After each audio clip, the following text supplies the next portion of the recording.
اور اگر اللہ لوگوں کو ان کے ظلم کے سبب پکڑنے لگے تو ایک جاندار کو زمین پر نہ چھوڑے، لیکن ان کو ایک وقت مقرر تک مہلت دیے جاتا ہے، پھر جب وہ وقت آ جاتا ہے تو ایک گھڑی نہ پیچھے رہ سکتے ہیں نہ آگے بڑھ سکتے ہیں۔ ایک جو ان میں سمجھدار تھا بولا، کیا میں نے تم سے نہیں کہا تھا کہ تم تسبیح کیوں نہیں کرتے؟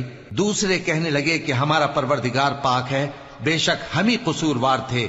پھر لگے ایک دوسرے کی طرف رخ کر کے ملامت کرنے، کہنے لگے ہائے شامت، ہم ہی حد سے بڑھ گئے تھے، امید ہے کہ ہمارا پروردگار اس کے بدلے میں ہمیں اس سے بہتر باغ عنایت کرے، ہم اپنے پروردگار کی طرف رجوع کرتے ہیں۔ دیکھو عذاب یوں ہوتا ہے اور آخرت کا عذاب سب سے بڑھ کر ہوگا، کاش یہ لوگ جانتے ہوتے۔ پرہیزگاروں کے لیے ان کے پروردگار کے ہاں نعمت کے باغ ہیں۔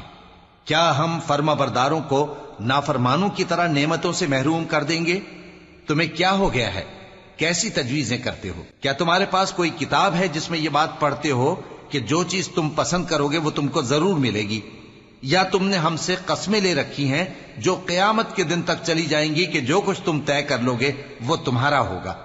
اور جن لوگوں نے ظلم سہنے کے بعد اللہ کے لیے وطن چھوڑا، ہم ان کو دنیا میں اچھا ٹھکانہ دیں گے اور آخرت کا اجر تو بہت بڑا ہے، کاش وہ اسے جانتے۔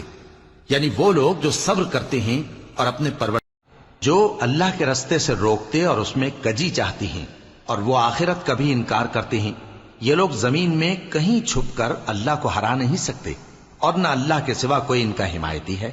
اے پیغمبر، ان کو دگنا عذاب دیا جائے گا کیونکہ یہ شدت کفر سے تمہاری بات نہیں سن سکتے تھے اور نہ تم کو دیکھ سکتے تھے۔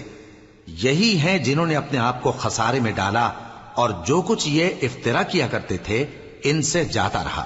بلا شبہ یہ لوگ آخرت میں سب سے زیادہ نقصان پانے والے ہیں۔ ایک صحابی ہیں، نام ہے جلابیب، رنگ کالا، ہونٹ موٹے، ناک چپٹی، کوئی پاس نہیں بٹھاتا، پوچھنے والا کوئی نہیں۔ ایک جنگ میں بھی حضور کے ساتھ گئے، سارے لوگ اپنے اپنے شہیدوں کو تلاش کر رہے ہیں۔ صحابہ کہتے ہیں نبی پاک بھی کسی کو ڈھونڈ رہے ہیں۔ پھر نبی پاک نے فرمایا سارے مل گئے حضور، سارے مل گئے۔ نبی پاک نے فرمایا مجھے جلابیب نہیں نظر آ رہا۔ ایک صحابی پھر گئے، دوڑے آئے، حضور وہ نہ مل گئے، حضرت جلابیب شہید ہو گئے۔ میرے نبی پاک صلی اللہ علیہ وسلم نے اس شخص کو جس کو ڈھونڈنے والا بھی کوئی نہیں، اللہ کے رسول سے آنے کھڑے ہوئے، فرمایا ھذا منی وانا منہ، فرمایا یہ مجھ سے ہے، میں اس سے ہوں۔ حضور نے ایک ہاتھ ان کے سرانے کے نیچے رکھا، ایک ان کی ٹانگوں کے نیچے رکھا اور حضور نے یوں اٹھایا۔ پھر نبی پاک اکیلے لے کے قبر میں اترے۔ میں نے کہا حضرت جلابیب، لوگ تو جب مٹی ڈالتے ہیں تو مدینے والے آتے ہیں نا، تجھ سے کیا حساب کتاب ہوگا؟ مٹی ڈلی نہیں اور اللہ کی ساری رحمتیں پہلے قبر میں پہنچ۔ میرے محبوب نے فرمایا جب مظلوم دعا کے لیے ہاتھ اٹھاتا ہے تو آسمان دروازے کھول دیتا ہے۔ جب اس نے کہا نا کہ اے اللہ تو موجود تھا، تو رب کریم نے فرشتوں کو حکم دیا کہ یہ سارے کا سارا علاقہ زمین بوس کر دو، اس بادشاہ کا تخت زمین سے اٹھا کے پلٹ دو، یہ ساری بستی تباہ کر دو۔